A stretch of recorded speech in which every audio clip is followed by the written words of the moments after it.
Hi hello, ഇന്നൊരു unboxing ആണ്. മീഷോയിൽ നിന്ന് എടുത്തൊരു പ്രോഡക്റ്റാണ്. സംഭവം സാരിയാണ് കേട്ടോ. പൊതുവേ സാരി അധികം യൂസ് ചെയ്യാത്ത ഒരാളാണ് കേട്ടോ ഞാൻ. എന്നിട്ട് എന്തിന് സാരി എടുത്തു എന്നല്ലേ? ഇതെനിക്കൊരു പാവാട തയ്ക്കാൻ വേണ്ടിയിട്ടാണ്. ലോങ് മിഡിയും ക്രോപ്പ് ടോപ്പുമായിട്ട് തയ്ക്കാനാണ്.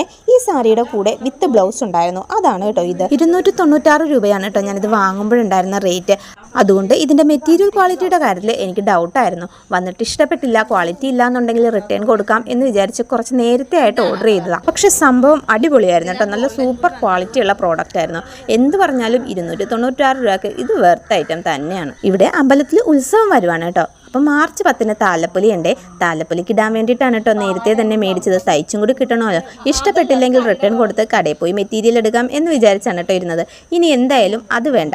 താലപ്പൊലിക്ക് എല്ലാവരും ഒരേ കളറിലെ ബ്ലൗസ് ഇടാനാണ് കേട്ടോ തീരുമാനിച്ചിരിക്കുന്നത്. ഈ റാണി പിങ്ക് കളറിലെ അതാണ് കേട്ടോ ബ്ലൗസിന് എടുക്കേണ്ട കളറ്. എന്തോ ഭാഗ്യത്തിന് ഈ സാരിയുടെ കൂടെ വന്നിരിക്കുന്നതും ഏതാണ്ടൊക്കെ റാണി പിങ്കുമായിട്ട് മാച്ചിങ് ആയിട്ടുള്ള കളറാണ്. അപ്പോൾ എനിക്ക് മാത്രം പോരല്ലോ, ബാനുട്ടിക്കും വേണ്ടേ. അപ്പം ഞാൻ ഓർത്തു ഈ സാരി കൊണ്ട് ഞങ്ങൾക്ക് 2 പേർക്കും പാവാടയും തയ്ക്കാം, ഈ വിത്ത് ബ്ലൗസ് കൊണ്ട് ബാനുട്ടിക്ക് ഒരു ബ്ലൗസ് തയ്ക്കാം, പിന്നെ എനിക്കുള്ള ബ്ലൗസ് പീസ് എടുക്കാമെന്നും വിചാരിച്ചിരിക്കുവാണേ. എനിക്ക് മാത്രമല്ല അമ്മയ്ക്കും സാരി ഭയങ്കരമായിട്ട് ഇഷ്ടപ്പെട്ടു. എന്തായാലും സാരി മടക്കി അമ്മയുടെ കൊടുത്തിട്ട് നേരെ കടയിലേക്ക് പോയിട്ടോ ബ്ലൗസ് എടുക്കാൻ വേണ്ടിയിട്ട്. ഇതാണ് കേട്ടോ ഞാൻ എടുത്ത ബ്ലൗസ്. ഇനി ഇത് തയ്ക്കാൻ കൊടുക്കണം. ഇപ്പം കൊടുത്താലേ ആ സമയത്ത് കിട്ടുള്ളൂ. എല്ലാം തയ്ച്ചിട്ട് അതിൻ്റെ ഫൈനൽ ലുക്കിലുള്ള വീഡിയോ ഞാൻ പിന്നെ ഇടാം കേട്ടോ. പിന്നെ ഈ സാരിയുടെ ലിങ്ക് വേണമെങ്കിൽ ഒന്ന് കമൻറ്റ് ചെയ്തേക്കണേ. അപ്പോൾ ശരി, മറ്റൊരു വീഡിയോയുമായി നമുക്ക് വീണ്ടും കാണാം.